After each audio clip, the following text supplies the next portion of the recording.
10, 9, 8, 7, 6, 5, 4, 3, 2, 1, 0.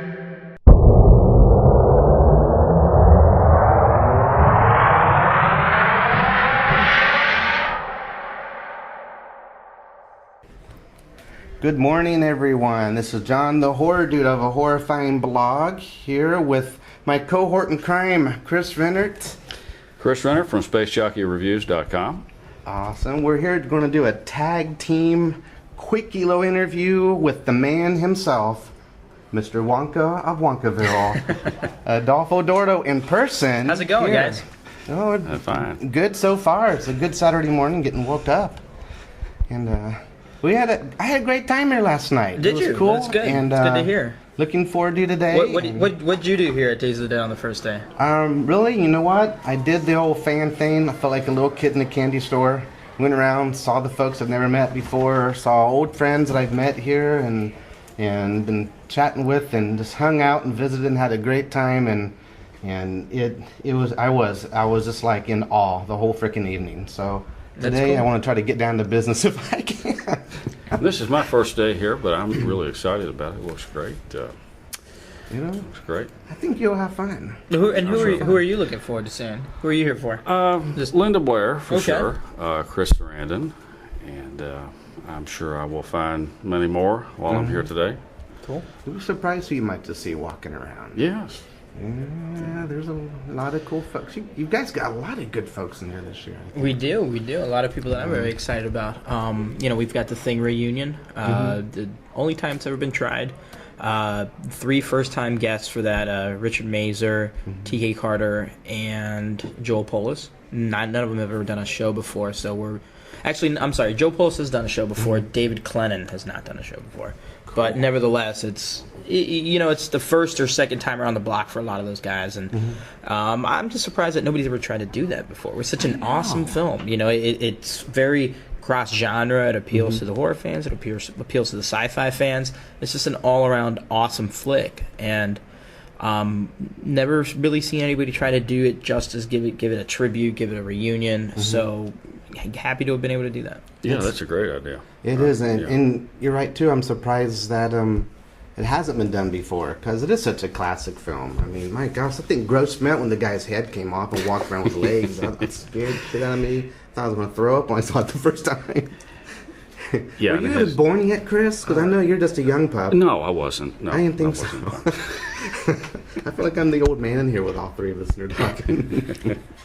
But yeah, I think you're going to have fun here, Chris. Chris. Yeah, Chris. Because this is. I've been there for every one of them so far, and I told you about in the past what they've been like and how fun they are. So I'm glad you get up here from your long journey from way down in the deep south of Louisville, Kentucky. Yes. But it's a long, treacherous drive. Yes, long, treacherous drive, but the weather is the same here as it was there. Oh my gosh! But yeah, this is I think going to be a good weekend, and like I said, there's some good guests and folks. Hopefully, we'll be able to make some contact with them for you. Well, I know you're going to help me with that. You know far more people than I do here, so you will.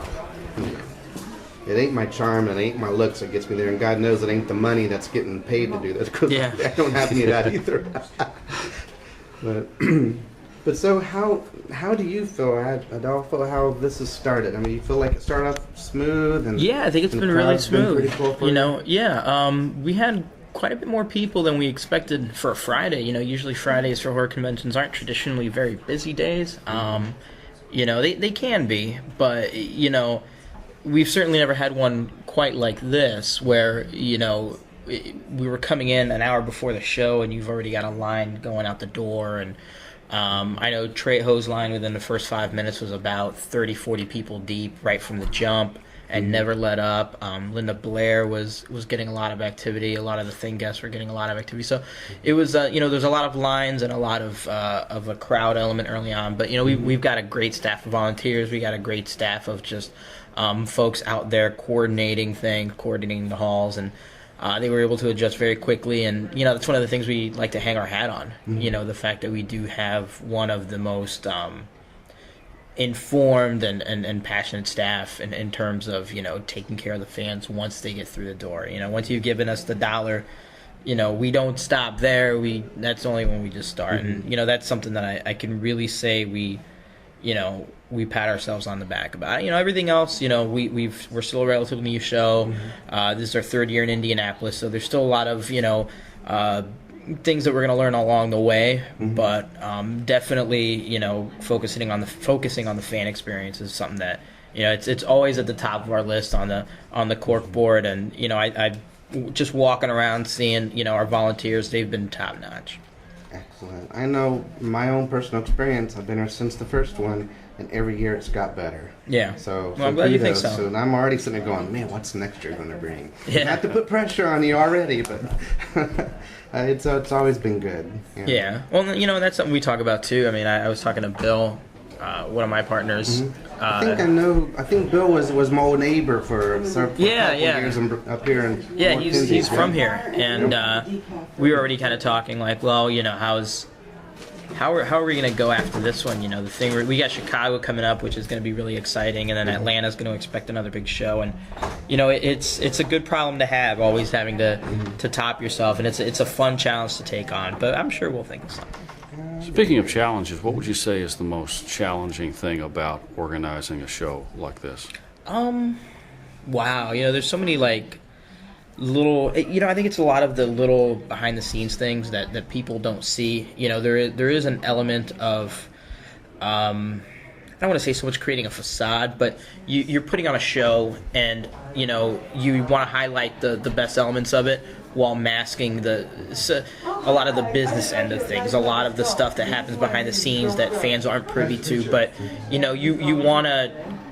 You don't want to let that, that's the stuff I hate, the contracts, the money stuff, the business stuff, the dealing with the hotel, all those things that could potentially really weigh down your show, and every year are challenges. You don't want to have those come to the forefront, and the things you want to highlight at the forefront is, the positive things, the fans, the celebrities, the interaction, the social atmosphere. Just sort of juggling both ends of that spectrum, I think, has been a personal challenge for me. I mean, I'm a fan at heart, just like, everyone else that comes through the door here. I go to various horror conventions on my own every year. It's not like a business endeavor for me in that sense. So I kind of understand the importance of when you go to one of these things, you want to really feel like a kid in a candy store. You want to feel like, you alluded to early on, you want to feel like you're walking into Wonka's shop and not just, another cash grab, and it's just finding that balance, between the things that need to be taken care of and the things that, the real reasons why you're here to do what you do. Right. Exactly. Well, we all have to face it. This is a world based on commerce. So there is that business part that you just got to hope the fans understand and can appreciate that. If it wasn't for that part, then there wouldn't be the con to begin with. Right. And let's hope that they'll enjoy it and understand why there's a dollar figure and why things are got to be the way they are at times. Even though they are like, well, it's supposed to be all fun and all fan and everything, but if you don't have that, you don't have this. Yeah, and it's even in terms of, I think it's no secret that the convention culture has just exploded in recent years, and yes. And you're seeing it with, it's coming into the mainstream. You're seeing it, represented a lot in, television and film, where, before, say 3-4 years ago, I mean, if I was stuck explaining to somebody, well, I'm going to pay money to go to this event, and then when I'm there, I'm going to pay money to people that were in movies 20 years ago for their autograph, and then we're going to buy, horror toys and goofy shirts and all this stuff, and we're going to have a great time. Unless it's your thing, nobody really gets that. You know what I'm saying? Try to go to your day job and say, well, this is what I'm doing this weekend, and we're going to dress up in costume, and it's the middle of July, and that's just how we roll. And I think, I don't know if it's the things like True Blood and The Walking Dead in recent years and all of that kind of becoming very mainstream and commercial, that now you're seeing people that you would never have seen at conventions coming out, and it's become a new thing. It's become a new phenomenon. And I think with that, you're seeing a new breed of the commerce, where before we kept it very, it was very within us. Now you're starting to see a lot of shows and a lot of celebrities and a lot of managers take on more of well, this is something we can all really profit from heavily. And that goes with the previous question for me. That's a reality that we got to face, not because it's our show, just because it's just the way that the economy of this culture is going. And our thing has always been to run a very fan-friendly show, to keep it as affordable and accessible to the fans as possible. And working within the business dynamic, especially one when things become very popular and they become very desirable, you have to juggle, well, prices are going to go up, these things are going to come into play, people are going to expect more, people are going to want more, and just keeping up with the trends and keeping up with the times in terms of the business, while having it not affect the fun aspect of going to a show. Because again, ultimately it should be about having that weekend away from the day job. You can let your hair down, you can be goofy, you can dress up as Jason or Freddy, right, or whatever you want to do. If that's your thing, that's your thing. And people should be able to enjoy that without the logistical aspect kind of peeking its way through and reminding you of, hey, this is becoming a very big money machine for some people. And you talked about the explosion in the interest in events like this. What would you say is the reason for that? Well, I just think it's, I think it's maybe, in terms of a lot of the, you're seeing shows on television that are, kind of, geek culture or whatnot is becoming in vogue. Shows like The Walking Dead, where, I have tons of friends who, I'm not a follower of the show, but I have tons of friends who, it's like, what, I've never liked horror, I've never liked zombies, I've never liked any of that, but I like this. So you're getting a lot of people outside of our element that are coming in and discovering this, and, some of them are enjoying it, some of them are going to be here just while it's hot, but nevertheless, it's changing the face of the scene, so to speak. Shows like True Blood, have brought in a lot of people now that they're doing appearances, and I think a lot of studios are, realizing that, similar to how it was kind of in the 80s with the Fangoria conventions and all that, that these things are becoming a viable way that they can market new things. We've worked with Lionsgate at past shows. We worked with Rob Zombie in LA in promoting Lords of Salem. So, it's 3-4 years ago, the studios wouldn't talk to you. Even for the bigger shows, they didn't see it as, well, 5,000 fans, 8,000 fans, 10,000 fans, whatever. They're going to go in there, but it's still not really worth our time in comparison to launching a commercial campaign, doing this, doing that, the stars, whatever. But now, it's becoming a very viable mainstream way for, new things in pop culture to be kind of put out there to the masses, and you're just, it's an explosion that's feeding itself. It's becoming very mainstream, and there's the good and the bad with it. I think just with anything, we've always kind of liked to approach it with a very punk rock aesthetic, but nevertheless, you just sort of kind of adapt and you roll with it. What I found too, it seems like with this new breed of horror, let's say, like the True Bloods and the Walking Dead, American Horror Story and the Dexter fans, right? I think a lot of even some of the fans who were, let's say, for lack of better terms, closet horror fans, are kind of going, what's the big deal? Yeah, it's okay to do this. It's cool. Yeah. And one thing I'll have to say that I've been really amazed with, and call me naive and whatever, but I was just really impressed to see how many gals have come out and something you go, you'll see them out and about, and they're just like everyday gals, walking around listening to their cheesy music or whatever. But then you find out they're like gore hounds, or they're going, they're putting on their whatever, boy band, girl band CD, and next thing you know, they're in there watching, let's do a marathon of the Evil Dead, and you're like, holy shit, this is cool. So it's like, not only is this, the gals are coming out in force, and there's even the guys that are going, okay, I don't have to be that big dork nerd that goes to Comic-Con and everybody thinks, I got the taped up glasses and, all the pencils in my pocket to enjoy this stuff. It's like people are saying, yeah, it's a big deal.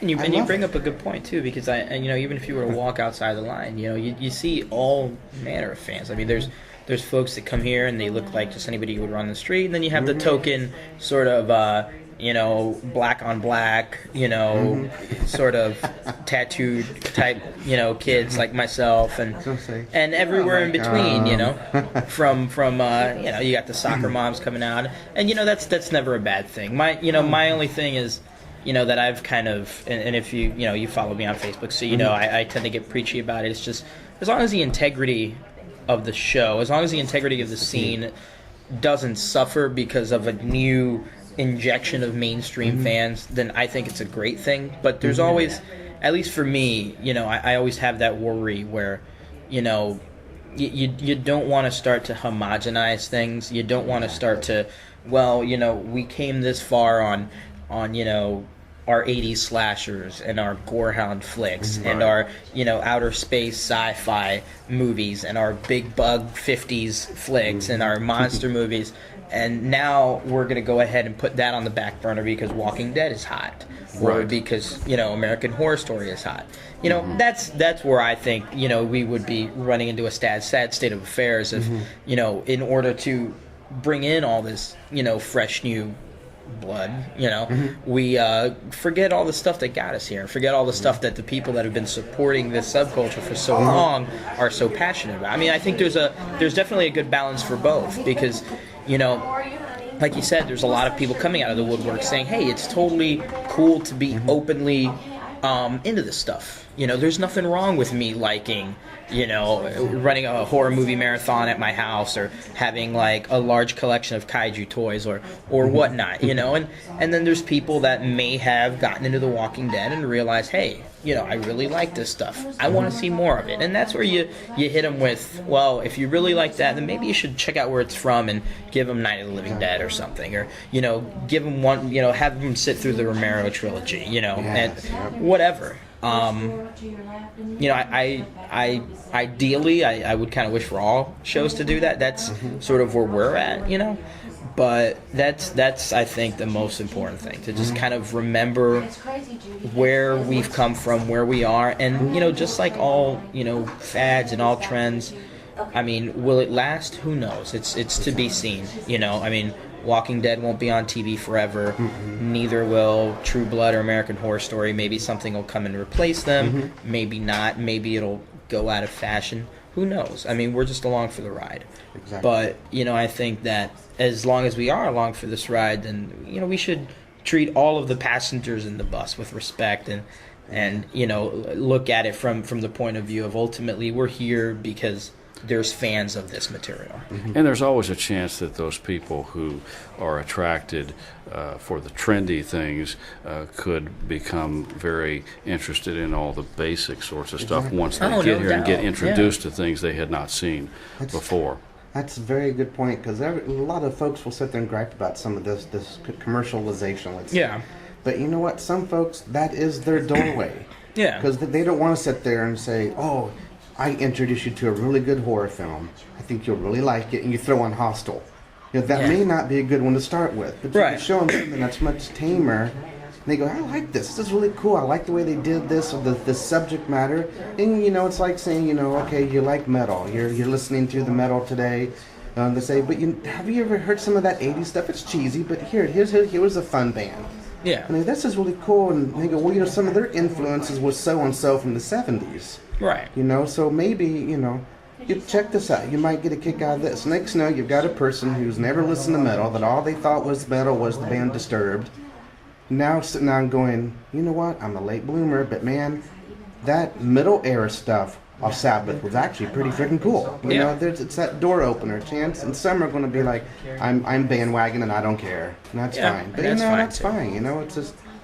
It's a cool way to meet some awesome folks. Yeah. and have an awesome weekend, an awesome time like this, and have good friends come up Yes. from out of town. Yes. Get a chance to sit here and talk to the amazing Adolfo, Yeah. you know, and find out that we may even have other things in common aside just from horror, you know, which is, I think, is really awesome. Like our punk rock connection we've got, which you don't hear this, folks, but I still love you some punk rock. But, you know, it's a good way to make these connections and meet and make new friends and extend our extended families and just have a great time out there and share Sprite with the security because you can't bring it in. Yeah, they're I being hope real. they enjoy that Sprite. They're being really difficult about that this year, but yeah, ultimately, it's it's, awesome, if man. everybody's kind of having fun and everybody's just keeping a positive sort of atmosphere, that's really ultimately That's what the it's most about. you can hope for, and you try to leave all the other stuff behind the scenes, and you try to leave all the other stuff away from the fans, and I don't understand, like, in the Facebook circles and in the message board circles, like the sort of preoccupation with wanting to find that out, because I have and sometimes I wish I wouldn't have gotten into this business, because it's like when you find out that Santa Claus isn't real. I mean, Christmas is still fun. You can still have a good time spending it with family, but the one really awesome magical thing about Christmas that you're believing this big fat dude is flying around on a sled pulled by reindeers, like, once that disbelief has been suspended, or once that suspension of disbelief is just eliminated, you are like, well, okay, we're all buying each other gifts. I mean, that's still great, but it's not as neat as it was before when I was getting it from a magical fat dude. That's right. So, yeah, I mean, I don't know. That's our thing. It goes back to when I was talking about, like, just maintaining that illusion of, like, we're here to show you the positive. We're here to these are the elements for having a good time. Don't worry about all that stuff behind the scenes. I mean, there may be pandemonium going on behind the scenes. We may be pulling our hair out. We may be doing all this, but when people come up to us and say, "Wow, you guys run a really smooth show," that I know our work has been done, because the facade has obviously worked. There's all sorts of anxiety going on, but you guys don't see it. You guys are able to enjoy yourselves. You guys are able to have a great time without the worry of what's going to go wrong. And when I hear that, then it's like, okay, well, we've done our jobs. Right. Well, I think it's a good analogy for what you do is I can go back to music again and say it's like the band who works hard to put together this new CD, and the benefits that they reap is able to see their fans sit back and enjoy. Yeah. Or to discuss it amongst themselves, what they liked or didn't like, because it hit a nerve enough that they hold a discussion. Or that they enjoy it, and you sit back and go, you know what? This is why we do it. And where you have a chance to hear people discuss Days of the Dead, what we liked or what we didn't, whether we're going to have 3 fire alarms go off this year again, or the lights that went out yesterday, but knock on wood. But it's all just part of the fun, the excitement of the journey of accomplishing it and having it done, and knowing that there are people out there enjoying the heck out of it. There's always going to be the one person that doesn't like the new Black Sabbath. Right. Yeah, and then there's always going to be somebody that's right about unhappy this with weekend, something. but Yeah. that's just to go to see your product, let's say, make people have fun and get away from it all for the weekend, and bring back some of the innocence of their youth as children, remembering, I remember you were in that film, you scared the crap out of me, and being able to have that remembrance again. And it looks like camaraderie. Adolfo has done a great job of doing all that. I'm here. glad Yes. you think Yeah, so. you and the whole crew, all of you guys, and I could sit here and talk to you all day, Yeah, but I know, you. this is Saturday morning, Yeah. and it's going to be a big day. So Yeah, I think so. Yeah, So I mean, we already got a pretty sizable line, and it's good. People give a damn, Right. and when we started this, almost 3 years ago, it was kind of hard to believe that anybody would give a damn. I mean, we're not tied to a magazine, we're not tied to a corporate sponsor, we're not, you know what I'm saying? It's just a bunch of fans that kind of, I ran a web blog, did interviews just like you guys, it was the same thing, and enough people were like, well, if you've got so much to say and so many, reviews about horror conventions and so many opinions, why don't you do your own? And we got the opportunity, and it was like, okay, well, yeah, let's do that. And That's true. we were surprised anybody even came out to the first show, but it's worked. Yeah. Well, John, we'll have to start one. I just sit there and go, why don't we start one? But then again, it'd be like, we could be like, Yeah, we you might. know, a little, like, Days of the Dead Junior. Yeah, right. So Well, we might need a could little keep in advice good from- cahoots with you guys, and we Yeah. could travel around, Yeah. and we'd be like the little prelude to the big event. Yeah. And then we will rule the world. Yes. Okay, It's maybe a not lot yet. less glamorous than that, but you know, something to that effect. That's true.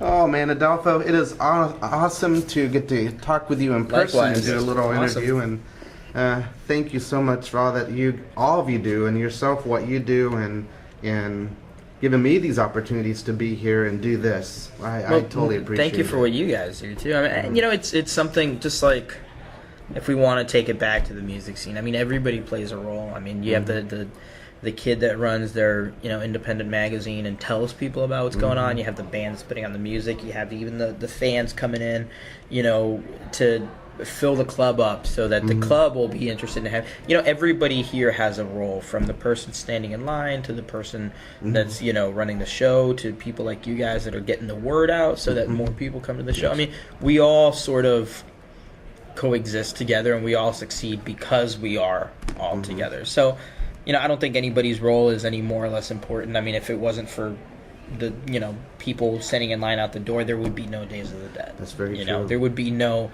It'd be a dead right. day of the dead. Yeah, it'd be a dead of the dead. But even the celebrities. I mean, I don't think anybody in the entire machine is above anybody else, because as impressive as Danny Trejo's film resume is, and he's a great guy, doing fantastic this weekend. But if fans weren't coming out to see him, you wouldn't have an event. You wouldn't have, if people weren't out there talking about it on Facebook, like I said, we don't have a magazine to put ads in every month. We don't have a corporate sponsor. Me, I'm working 65 hours a week as a social worker to make ends meet. Rick, same kind of, different career field, but same deal. And, we rely on that word of mouth. We rely on guys like yourselves. We rely on a lot of the organic stuff. And honestly, I wouldn't have it any other way. I mean, if you gave me a $10,000, a month advertising budget, I don't know. I'd give it right back. I wouldn't know what to do with it, to be honest with you, because it's all been this. This is what's brought us this far, and I wouldn't deviate from it, because why fix what's not broken? And I always have ads for Days of the Dead on Space Jockey Reviews on the events page, so always check there for the latest. Yes, and you guys know you can always come to my page too and say, well, let's see if Chris was right. So on there, yep, it's on there. Or they come to my page and they go It to is. Chris and Chris, does John know what he's It talking is. about? What It's the on hell? there right now. He always acts like he knows everything. He owns a freaking joint. Yeah. Oh, man. Well, I'm going to let you go, Adolfo, Cool. just for the sure fact I know you got some work to do today. And, Sure. and I know you're the ruler of the roost here. Well, we think, maybe. Oh, it's a group effort. There you go. That's the man right there. But Cool. wish you luck today and great success tomorrow. And look forward to. I'm already looking forward to next year. I'm already planning. Okay, how am I going to work this next year?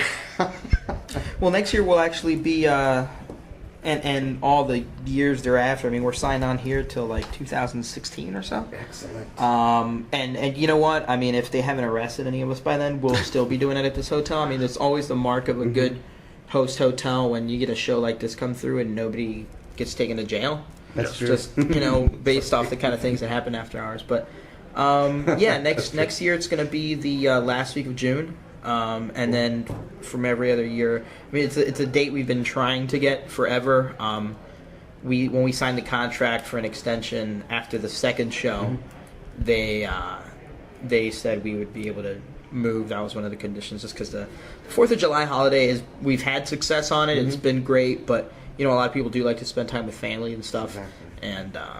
And we just thought we'd move that a week back and see if it works any better for anyone else. Cool. Well, and I'll be looking forward. I won't have to wait as long. Then. You won't. You won't. You'll have to wait 51 weeks. 51 weeks. There you go. So start saving my. Well, okay, save it. Well, yeah, I'll still saving money because I got to buy stuff. Yeah. Chris, man, it's good to have you here. Good to have you here, Thanks for making John. the trip up. You're welcome. Glad I Thanks could be for here. being the old tag team here a Absolutely. little bit. Even though I Anytime. probably talked a lot more because I had, caffeine hits the mouth first, so I start talking more real quick. Yeah. All right. All right. We'll see you guys out there. Awesome. Folks, Thanks stay again, tuned. guys. You bet. Okay. Thank you, You're Adolfo. welcome. Thank you, Adolfo. Yep.